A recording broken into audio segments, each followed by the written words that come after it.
at which I realized I could make a living off of streaming and YouTube was basically when the rules changed on YouTube to where you could actually monetize video game content yourself. And at that point, I was producing video game content just for fun, no money involved, for a couple of years. And then I made like 250 bucks for my first month where there was this change in the rules, I guess. And basically, I thought to myself, well, Diablo 3 is going to be launching in a few months. And well, right now I'm doing one or two videos a week at most. So if I just do a video every day, I can probably survive. So basically, I took leave from my job and I made a team. So I figured Diablo 3 would be a game that required you to have a team. I was wrong about that in the end. But regardless, they encouraged me to check out streaming, and it would be more organic to promote each other, which we did. And well, here we are today, many years later. In my spare time, I typically fill it something to do with my wife, Rania. She's the one who does the video editing and all the background stuff that you don't see. We're kind of 50-50 into it, and we're kind of 50-50 out of it as well. When we're not streaming, we're not making YouTube videos. We're checking things out. We're going to a new restaurant. Maybe we go to a movie together. We plan on traveling a bit more in the future. But yeah, unwinding, relaxing video games, they still do it for me. Sometimes when I do like an 18-hour stream on like a Hearthstone launch day or something like that, I still feel pretty good at the end of that most of the time. I've been built for this, I guess. So I've been living in Toronto, Canada most of my life. After about 2 decades, I met Rania, and she had, a fairly permanent spot at the university teaching, which is a pretty, prestigious thing in Greece. I mean, that's, one of the best jobs that you can have. And me, I just needed an internet connection to do what I did. So it was obvious that it was, on me to go to her if we were going to be together. So I did that. But I mean, at that time, before we started working together, every day was like I'd stream for like 8.5 hours, and then I'd make my own videos and edit my own videos. And, we'd spend like 4 or 5 hours doing something together, which would typically involve, watching stuff, going out to like a restaurant or something. But I didn't really like experience Greece as one would if they would perhaps go to a vacation there. We were really just trying to, get our life on track. So we were still taking, our business seriously. She ended up transitioning from her job at the university to work with me every day, and she started editing the videos. And since then, we've been able to, I think at least, put up much better content and much more content. So, yeah, not much of a cultural shock because my experience in Greece was largely doing everything with her, and a lot of it inside the house. Like we didn't really spend what one would take a vacation in Greece for, let's say.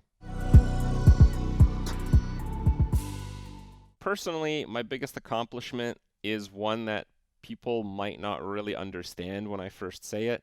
For me, it's being able to do this for so long. Like, we have been putting out content.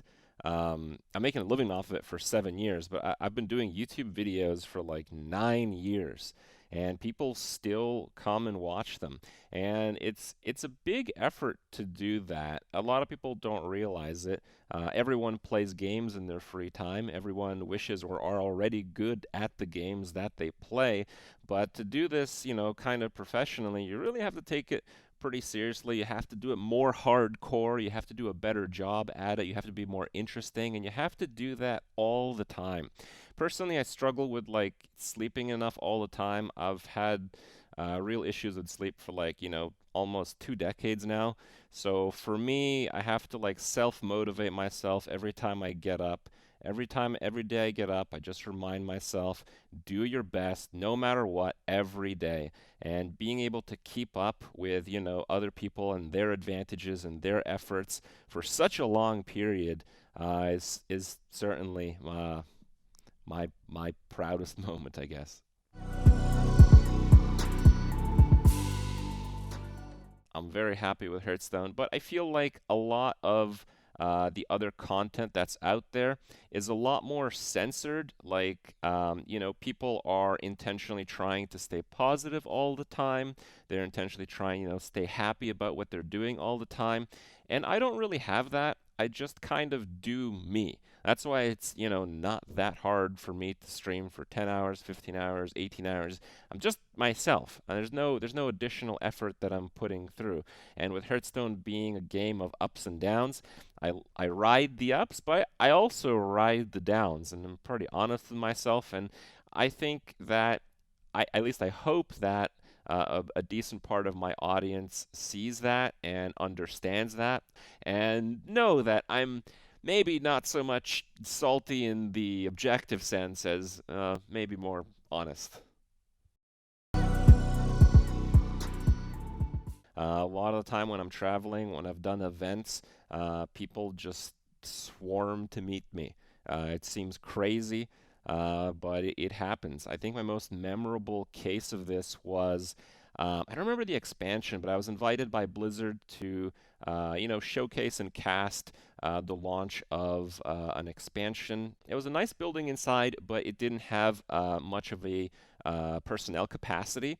So a lot of people were just waiting outside the building for people to leave. So what ended up happening is I just told them like, I'll just stay in line here, and everyone that wants to meet me, I'll just meet everyone. And we ended up staying there 5 hours after the show was done until the line finished. If there's someone at the back of a 5 hour line taking time out of his day, and he is just there because he so badly wants to just shake my hand, it feels wrong for me to really, deny that. So, yeah, it gets crazy sometimes.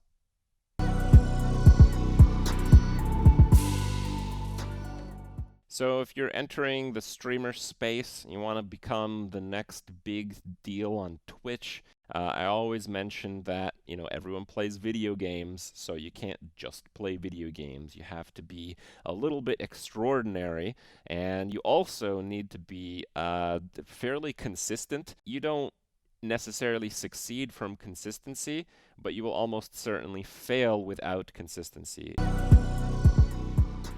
Having the chat part of the OBS is like surprisingly convenient because you don't have to have like another browser. And like I already have like 8 browsers and I have 3 monitors filled with crap, and like I have windows and layers and stuff everywhere. So yeah, yeah, just more stuff stream related in the software is a good thing.